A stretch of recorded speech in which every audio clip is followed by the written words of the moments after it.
on va essayer de la faire courte, rapide et en une seule fois. Aujourd'hui, je reviens avec un petit sujet qui va être les pellicules. Comment combattre les pellicules, comment en venir à bout. Je vais vous donner mes petites astuces dans la suite de la vidéo, donc restez connectés.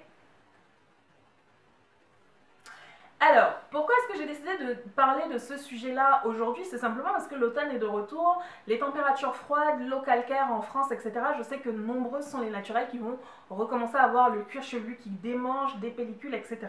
Donc, dans un premier temps, si vous avez vraiment des grosses plaques sur le cuir chevelu, je vous invite à aller consulter un dermatologue. Donc, il y a de très bons dermatologues pour peau noire à l'hôpital Saint-Louis à Paris, si vous êtes à Paris. Si vous êtes ailleurs, n'hésitez pas à aller voir un dermato. Les dermatos, c'est des dermatos.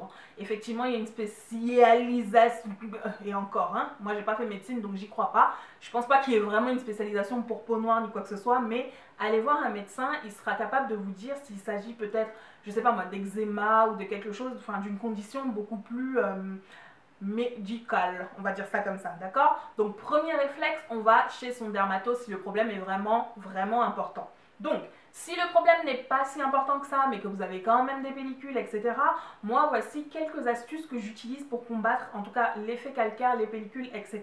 Dans un premier temps, si vous avez vraiment beaucoup de pellicules, je vous invite à éviter l'eau du robinet. En France, l'eau est extrêmement calcaire et le calcaire, c'est une grosse catastrophe. Donc si utilisez une eau, de l'eau minérale pour faire vos soins, vos shampoings, etc., achetez le pack d'eau cristalline. Le pack d'eau cristalline, c'est 1 euro. Enfin voilà, ça coûte pas ultra cher. Quand un de vos petits cousins ou votre mari ou votre chéri sont là, envoyez-les porter les packs d'eau, ok?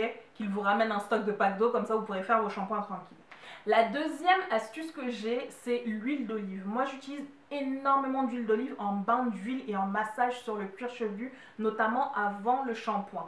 Les pellicules, en fait, généralement, c'est parce que le cuir chevelu est sec, donc il vaut mieux le nourrir avant de réaliser vos shampoings. Et aussi vérifier vos shampoings. Le sulfate, les trucs qui lavent, qui décapent à fond, évitez. Donc voilà.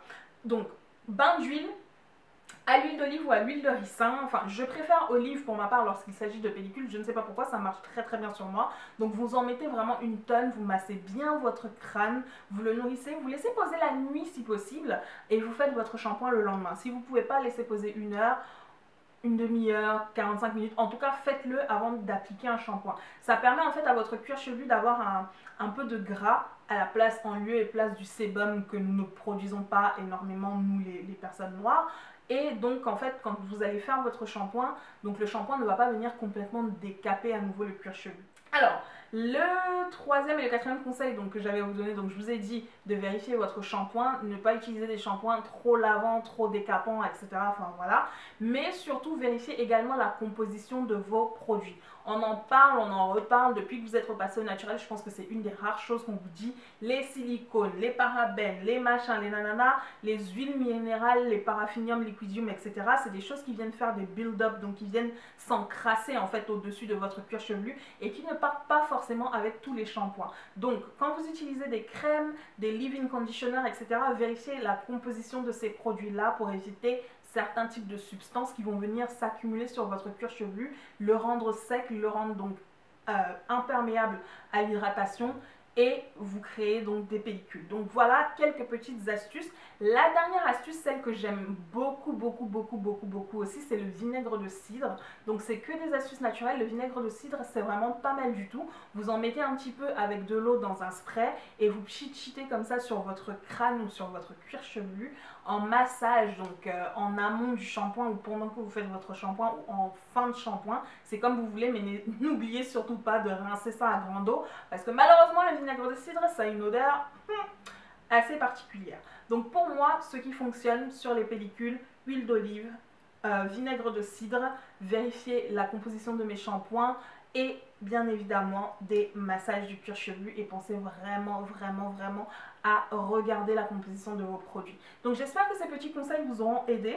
Je vais rédiger un article à ce propos sur le club des cotonnades, donc n'hésitez pas vraiment à passer le lire. Il sera beaucoup plus complet que cette petite vidéo de moins de 10 minutes. Je pense que j'ai parlé moins de 10 minutes parce que je n'ai que 10 minutes sur ma carte mémoire actuellement de disponible.